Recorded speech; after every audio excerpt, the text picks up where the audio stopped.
আজ থেকে ঠিক 7 দিন তারপরেই WBSSC গ্রুপ সি এবং গ্রুপ ডি সে বহু প্রতীক্ষিত পরীক্ষা এবং আমাদের সাথে দীর্ঘদিন ধরে প্রস্তুতি নেওয়ার পরে ফাইনালি সেই বিশেষ দিনটি আসতে চলেছে। এই শেষ 7 দিন কি করে তোমরা ইউটিলাইজ করবে, কিভাবে মক টেস্ট দেবে, তার জন্য একটা ছোট্ট ভিডিও শুরু থেকে শেষ পর্যন্ত মন দিয়ে দেখতে থাকো। প্রথমেই বলবো যে এই 7 দিন কি কি তোমার জন্য করতে পারে। প্রথম, তোমার আত্মবিশ্বাস যেমন তৈরি করতে পারে, ঠিক একইভাবে আত্মবিশ্বাসকে ভাঙতেও কিন্তু পারে। তো সেই জন্য আত্মবিশ্বাসকে রেডি করার জন্য এই 7 দিন ভীষণ ভাইটাল।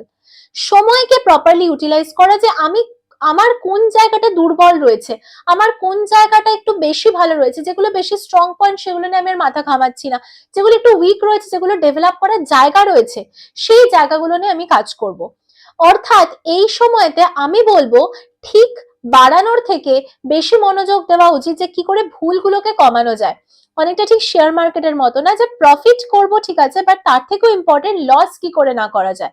ঠিক একইভাবে তোমাকে চিহ্নিত করতে হবে যে কোন অংশগুলো তোমার উইক পয়েন্ট রয়েছে এবং সেই উইক পয়েন্ট গুলোকে কি এই 7 দিনে একটু টেনে তুলে আনা যায়। যদি আনা যায় তাহলে ডেফিনেটলি এই 7 দিন তোমার জন্য হতে চলেছে দুর্দান্ত। এবং সেই জন্য আমরা বলি এই শেষ 7 দিন আমাদের থাকে রিভিশন, মক এবং অ্যানালিসিস।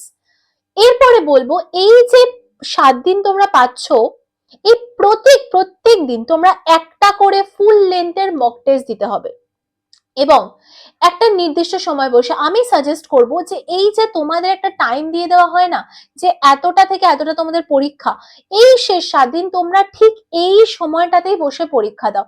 এটা কেন ইম্পর্টেন্ট বলো তো? কারণ তোমার ব্রেন একটা, দেখো হিউম্যান ব্রেন অনেকটা সে আশপাশকে ক্যাপচার করে নেয় মেশিনের মতো। তার মানে কি হচ্ছে, যেই প্রত্যেকদিন তুমি ওই সময়তে মক টেস্টটা দিচ্ছ, তোমার কিন্তু একটা অভ্যাস তৈরি হয়ে যাচ্ছে, তোমার বডি তোমার মাইন্ড সে অভ্যাসটা তৈরি করছে যে হ্যাঁ এই 1 ঘন্টাটা আমার জন্য। তো সেই জন্য একদম যেভাবে পরীক্ষার হলে তোমরা সিরিয়াসলি পরীক্ষা দেবে, ঠিক একইভাবে এই নির্দিষ্ট তোমার এক্সাম ডিউরেশনে বাড়িতে বসে তুমি ঠিক একই পরিবেশে একই এনভায়রনমেন্টে পরীক্ষা দেওয়ার চেষ্টা করো। পরীক্ষা তো হয়ে গেল, কিন্তু তারপরে যেটা সব থেকে ইম্পর্টেন্ট সেটা হচ্ছে মক টেস্ট। কারণ মক টেস্টের অ্যানালিসিস যে পার্টটা, মানে অর্থাৎ অ্যানালিসিসের কথা আমি বলছি, এই অ্যানালিসিস না করলে কিন্তু কোনো লাভ নেই। তুমি যদি কথার কথা বলছি যে 10-এ তুমি 7 পাও, দ্যাটস ভেরি গ্রেট, বাট তুমি কেন 3 নম্বরটা পেলে না সেটা এনশিওর করার দায়িত্ব কিন্তু তোমার। তো তার জন্য আমি বলবো সিরিয়াসলি মক টেস্ট দিচ্ছ এবং তার থেকেও ইম্পর্টেন্ট সিরিয়াসলি সেটাকে অ্যানালিসিস করা। কারণ আমাদের লক্ষ্য স্পিড নয়, এখানে আমাদের যেই স্ট্যান্ডার্ডের কোয়েশ্চেন এবং যে টাইমটা দেওয়া হচ্ছে দ্যাটস মোর দ্যান এনাফ। আমাদের যেটা ফোকাস করতে হবে দ্যাটস অ্যাকিউরেসি, যেন আমার উত্তর ভুল না হয়। হ্যাঁ, তোমাদের এখানে একটা খুব বড় সুবিধা রয়েছে যে আমাদের আমরা দেখেছি যে এখানে কিন্তু কোনোভাবে কোনো স্পিডকে নিয়ে মানে কোনো নেগেটিভ মার্কিং বিষয়টাকে আনা হয়নি, কিন্তু যেটা আনা হয়েছে সেটা হচ্ছে অ্যাকিউরেসি। তার মানে আমাকে ঠিক করতে হবে যে অ্যাকিউরেসি পার্টটার উপর ফোকাস করতে হবে, কারণ অ্যাকিউরেসিটাই কিন্তু মেন এখানে। তুমি যতগুলো ঠিক করবে তত নম্বর পাবে। কি কি করব না? প্রথমত, এখানে কোনো এমন চ্যাপ্টার আমরা শুরু করব না যেই চ্যাপ্টারটা করলে আমার মেন্টাল ব্রেকডাউন হতে পারে, এরকম কোনো টপিক আমি স্টার্ট করব না। শুধু তাই নয়, এই সময়তে অঙ্ক, রিজনিং, ম্যাথস, ইংলিশ এই জায়গাগুলোর ক্ষেত্রে আমি বলবো গুরুত্বপূর্ণ যে ফর্মুলাগুলো রয়েছে সেগুলোকে রিভাইজ করতে থাকো। তোমরা জানো পার্সেন্টেজের কিছু ফর্মুলা আছে, কিছু কিছু এমন অঙ্কের টপিকস আছে যেখানে ধরো টাইম অ্যান্ড ডিস্টেন্স, স্পিডের অঙ্কের কিছু ফর্মুলা, এই ফর্মুলাগুলোকে না বারবার করে রিভাইজ করো। পরীক্ষার হলে গিয়ে ফর্মুলা মনে করতে গিয়ে যেন সেই যুগ যুগান্তর পেরিয়ে না যায়। প্রিভিয়াস ইয়ার্স প্রশ্ন অবশ্যই অ্যানালিসিস করবে, সেটা তো আমি বলেই দিলাম। এবং এই সময়তে খুব ডিফিকাল্ট লেভেলের মক টেস্ট না দেওয়া খুব একটা বুদ্ধিমানের কাজ নয়। রাদার ফোকাস করতে হবে কি করে লাইট ওয়েট মক গুলো দেওয়া যায়, মানে যেগুলো মডারেটলি ডিফিকাল্ট এবং এক্সাম স্ট্যান্ডার্ড বেসড। ওকে, একটা স্মার্ট অ্যাটেম্পটের অর্ডার আমি বলে দিচ্ছি, যেটা আমার মনে হয় দুরকম হতে পারে। এক হতে পারে তোমার যদি জিকে পোর্শন খুবই স্ট্রং হয়, you can go for this sequence, যে প্রথমে জিকে করছো, দেন ইংলিশ করছো, দেন রিজনিং করছো, দেন সময় নিয়ে বসে আস্তে ধীরে অঙ্ক করছো।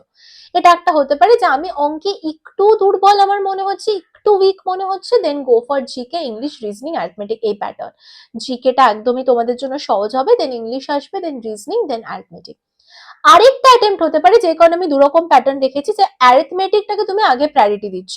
কারণ অনেকে থাকে যারা ধরো অঙ্কতে খুবই ভালো এবং অঙ্ক করতে খুব ভালোবাসি, তাহলে কনফিডেন্স গেইন করার জন্য কেন আগে ম্যাথস করবে না? এবং সেখানে আমার মনে হয় তুমি অ্যারিথমেটিকের পর রিজনিং করতে পারো, তোমার সুন্দর একটা কনফিডেন্স বিল্ড হয়ে গেলে এবার তুমি বসে বসে জিকে ইংলিশ করো, যেটার জন্য ডেফিনেটলি বেশি সময় লাগবে না, খুব সহজে অল্প সময়তে তোমার পুরো জিনিসটা কভার্ড হয়ে যাচ্ছে। ঠিক আছে। মক টেস্টের জন্য প্রচুর প্রচুর প্ল্যাটফর্মস রয়েছে, বাট আমি বলতে পারি পশ্চিমবঙ্গে এই সময়তে, পশ্চিমবঙ্গে কেন গোটা ভারতে এই সময়তে অন্যতম বড় একটি প্ল্যাটফর্ম হচ্ছে টেক্সটবুক। এবার শুধু মকের জন্য, শুধু মকের জন্য তুমি নিতে পারো হচ্ছে টেক্সটবুক সুপারপাস লাইভ। এবার শুধু মকের জন্য এই কথাটা আমি একটু মন দিয়ে শুনতে বলবো, যে আমাদের 3 মাস, 12 মাস এবং 18 মাসের একটা ভ্যালিডিটি প্যাকেজ আছে। তো তোমরা প্রাইস গুলো অলরেডি স্ক্রিনে দেখতে পাচ্ছ, 3 মাসের 429, 12 মাসের 1399 এবং 18 মাসের 1799, এবং সেটা after using the discount coupon Titli. Titli discount coupon use করলে তবেই কিন্তু তোমরা এটা পাবে। একটা জিনিস আমি বলতে চাইবো যে তোমরা এই যে সুপার পাস লাইভটা পাচ্ছ, তার সাথে কিন্তু তোমরা পুরো রিভিশন একটা সিরিজ পাচ্ছ, মানে পুরোটা। লাইক ওখানে আমাদের ক্লাসেস করানো রয়েছে, ওখানে আমাদের সমস্ত কিছু করানো রয়েছে, ওখানে আমাদের নোটস দেওয়া রয়েছে। মানে তোমরা যদি গো থ্রু করো একবার অ্যাপ্লিকেশনে group C group D before purchasing, তোমরা দেখতে পাবে সমস্ত কিছু অ্যাভেলেবেল রয়েছে, অ্যাজ ওয়েল অ্যাজ তুমি যে কোনো এক্সামের জন্য প্রিপারেশন নিতে পারছো। ইমিডিয়েটলি বেসিসে বলবো মক টেস্টের জন্য এটা করতে পারো। আরেকটা বলতে পারি যে তোমরা যদি এই মুহূর্তে নাও নিতে চাও, ইন দ্যাট কেস তুমি 2 দিনের জন্য একটা ট্রায়াল প্যাকেজ নিতে পারো, যেটার ভ্যালুয়েশন মাত্র 1 টাকা।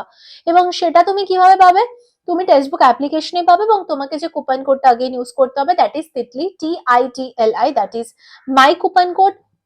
এবং এই কুপন কোড দিয়ে তুমি 2 দিনেও, অ্যাটলিস্ট আমি বলবো 2 দিনেও তুমি মক টেস্ট দিতে পারবে। সেখানে প্রচুর মক টেস্ট অলরেডি আপলোড করা রয়েছে along with the study materials and all. তাই আর দেরি না করে আজকে তোমরা করতে পারো। এবং আমি এখানে আরেকটা কথাও বলতে চাইবো, যে দেখো মক টেস্টের প্রচুর জায়গা আছে, তুমি যেখান থেকে ইচ্ছা মক টেস্ট দিতে পারো, কিন্তু যে বিষয়গুলো আমি বললাম সেগুলোকে মাথায় রেখে ডেফিনেটলি মক টেস্ট দেওয়ার চেষ্টা করবে।